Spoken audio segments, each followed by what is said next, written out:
has become known all over the world, for it was here that India received the Dalai Lama after his flight from Tibet. India offered the God King of Buddhism a safe refuge from the communist Chinese. To Tezpur flocked reporters representing the press of all the free world. By jeeps, the God King and his entourage traveled the last stage of their perilous 300-mile journey.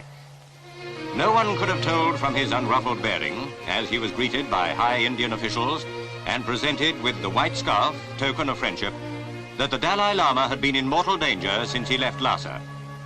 The 23-year-old spiritual head of the 500 million Buddhists throughout the Far East confirmed that he had been forced to leave his capital. His mother, center wearing dark glasses, sister and other relatives had accompanied him from Lhasa. They were all to rest for a short time at the circuit house.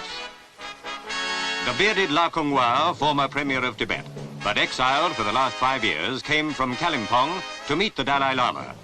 For all Buddhists are united in revering the God King. Arrangements had already been made to convey the holy man, his relatives and council to Mussoorie, more than 600 miles to the west. The family party numbered the Dalai Lama's brother. Meanwhile, preparations were afoot for the long rail journey that lay ahead, a drain on the catering resources at Tezpur.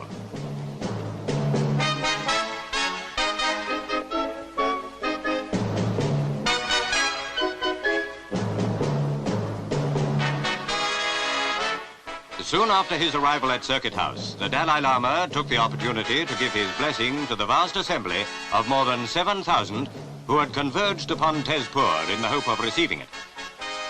It has astounded Buddhists throughout the Far East that the Chinese government should have apparently gone out of its way to affront the Dalai Lama.